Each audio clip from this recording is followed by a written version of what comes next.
I want to begin with Norman. The U.S. President Donald Trump has said he is extending his 2-week ceasefire indefinitely. This comes as Donald Trump is also making statements that the leadership in Iran need more time to come up to level-headedness. So at this moment, the world is grasping on to see what happens next. I want to get some updates from Norman Floyd Barnes. What do you think is coming to happen in the future days, Norman? Good morning from Washington, D.C. It's Wednesday here. As you stated, the President of the United States has extended the ceasefire negotiation as Pakistan has been able to convince both parties to wait until Iran has put together a comprehensive offer proposal for the ending of this conflict.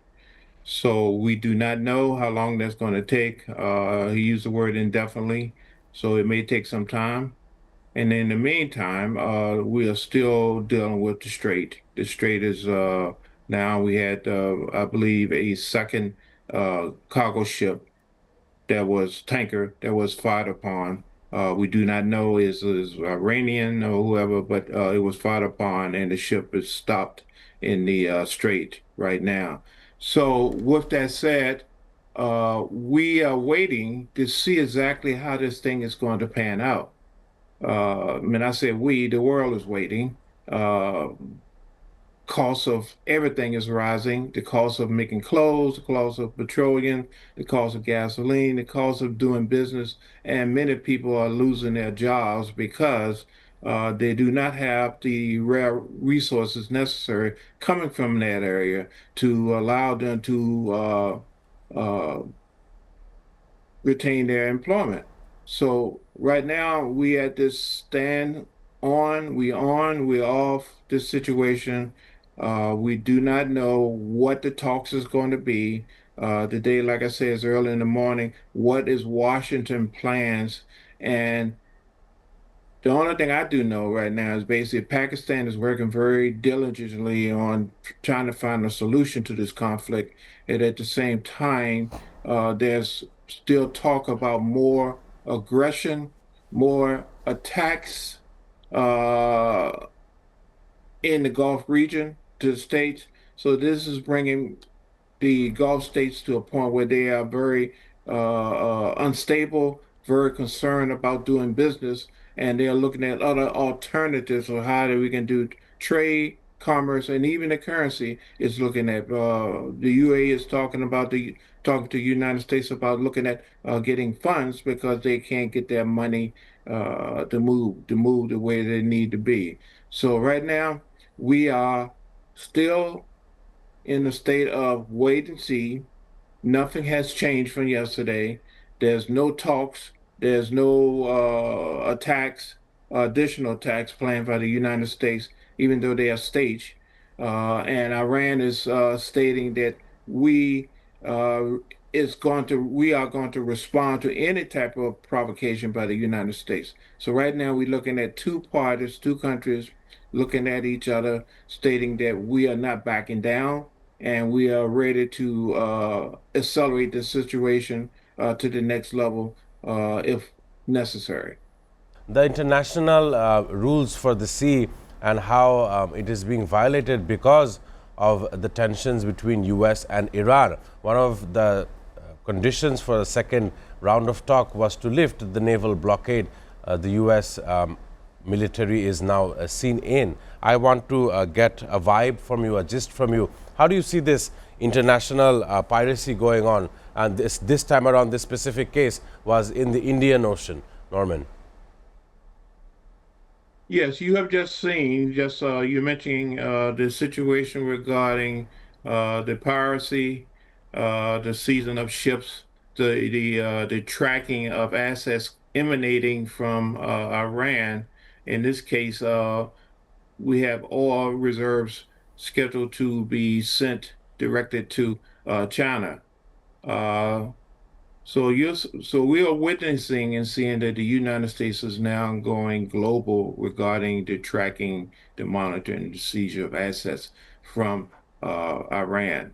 Uh, is as this trend continue, you will, we should expect a similar type of trend coming from Iran. What form we don't know, but there's a suspected form is that as we seize their assets going from their region to other regions, in this case China, South Asia, we can suspect that they will retaliate on the Gulf states in the region. Uh, One of the officials yesterday from Iran stated that none of the oil fields in that region will be operational. What that means, we don't actually know, but I suspect there will be a response, a decisive response that's going to affect the global economy.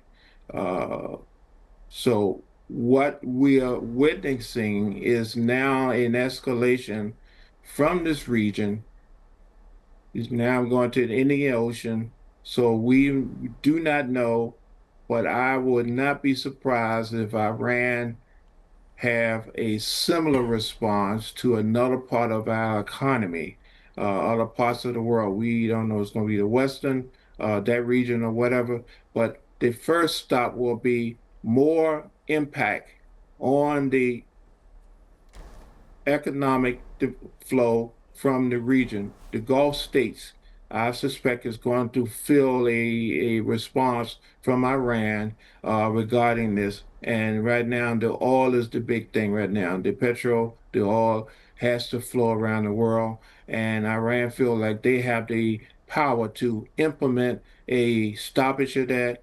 the impact the rest of the world, to put pressure on the Gulf states to uh, talk to the United States and reason with them about dealing and closing this issue as soon as possible. Right now, we're looking at going into the summer. We have June. We have the FIFA World Cups coming up.